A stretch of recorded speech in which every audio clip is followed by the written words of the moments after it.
Montréal pue. Rémi Villemure. Et ça pue partout. Partout, là, dans tous les quartiers. Richard Martineau. Ouais, que ça pue. On veut un monde qui sent l'eau de Javel. Un monde blanc, blanc, blanc, blanc, blanc, sans défaut. La rencontre Villemure-Martineau.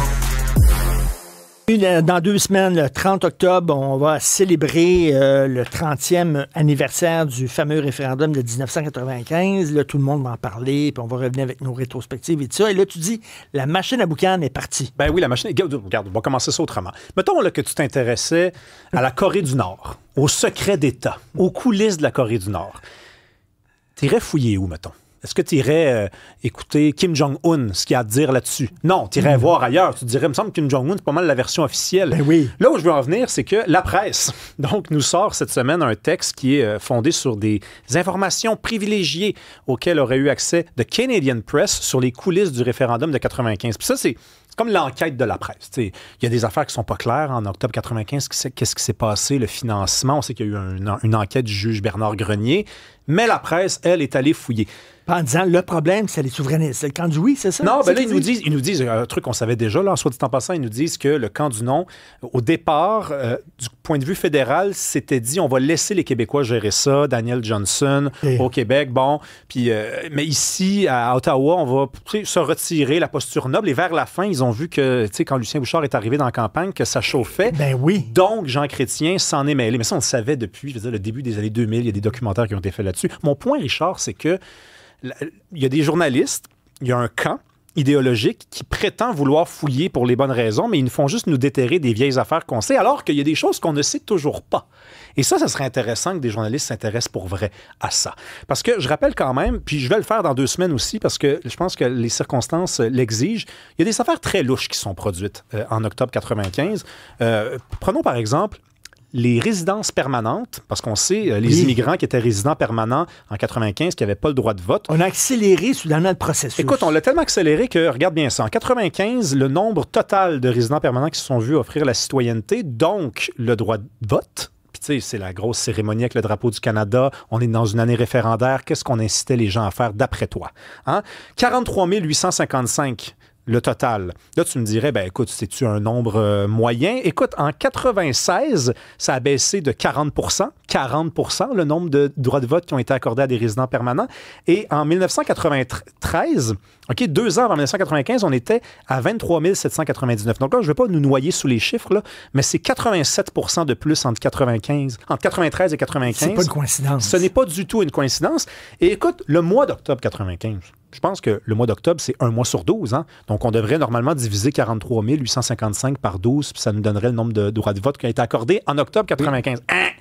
On est plus dans l'ordre de 11 400. Donc, c'est 25 de tous les statuts de citoyenneté qui ont été accordés durant l'année 95 qui l'ont été accordés durant le mois d'octobre 95, le mois du référendum. Donc, oui, on a instrumentalisé le vote. Puis là, on leur a dit, c'est qui vous a permis d'avoir votre citoyenneté? C'est le gouvernement du Canada. Oui, puis on vous le rappelle. La photo avec la reine, le petit drapeau du Canada, la petite musique en arrière, la fanfare. Moi, je n'en veux pas du tout. 11 000, les milliers, ça a pu faire la différence parce qu'on sait que c'était très serré, le vote. C'était à peu près 50 000.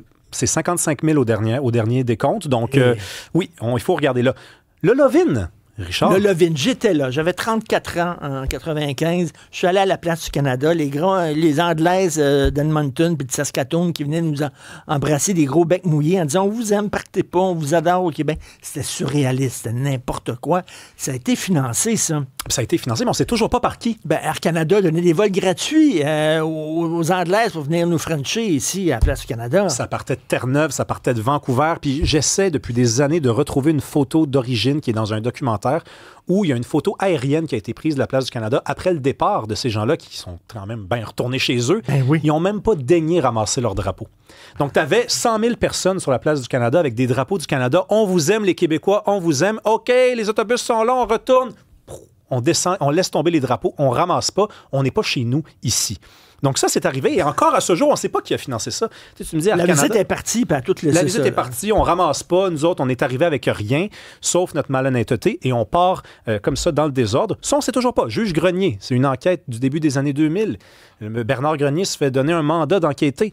Et on lui dit, écoute, tu peux fouiller dans ces boîtes-là, mais pas dans les autres à côté. Ah oui? Oui, tout à fait. Il l'a dit dans son rapport, j'ai pas eu accès à tout et il n'a pas eu le droit de dire qui était fautif. Ben, c'était c'était une enquête administrative, il y avait les mains liées, et il a dû s'engager dans le rapport que j'ai relu à ne jamais révéler, et ça à vie, le nom des gens qui étaient fautifs. Est-ce que tu fais partie de la gang qui dit on s'est fait voler le référendum? Ben oui. Ben si ça s'est pas fait selon les règles, écoute, il y a 500 000 $, c'est pas beaucoup d'argent, tu me diras. Ça, c'est ce qui est dans le rapport Grenier. Il dit qu'il y a 500 000 $ qui ont été dépensés en trop par le camp du non. Tout le monde sait que c'est bien plus que ça. Mais il n'y avait pas accès à tout. Il ne peut pas le prouver, il ne peut pas le démontrer. Mais sur la base du 500 000 $, on a juste la preuve matérielle. C'est un vol. C'est la définition d'un vol. Ils ont dépassé la limite. Ils ont instrumentalisé des votes. Ils ont organisé un événement dit spontané. Le Lovin, c'est encore présenté comme ça. Là. Tout le monde est parti de partout au Canada comme ça. Ils ont eu la même idée le 27 octobre, eux autres. Moi, je pars de Terre-Neuve. Ah, il y a des rabais, c'est billets d'autobus. Ah, il y a des rabais à Air Canada. Pourquoi? Ah, ben, je vais le prendre, moi. Ah, on s'en va tous à la même place en même temps. C'est quoi cette histoire-là? Hey, toi aussi, t'as apporté un drapeau. Oui, moi aussi, j'ai apporté un drapeau. Ben oui, puis on repart tout ensemble. On ramasse pas, hein? On ramasse rien. Allez. On t'écoute ce soir à 18h au 99.5. Je reçois le nouveau PDG de Desjardins. Ah oui? Ouais. Et est-ce qu'il veut revenir avec les guichets automatiques partout? On va lui demander. OK, merci.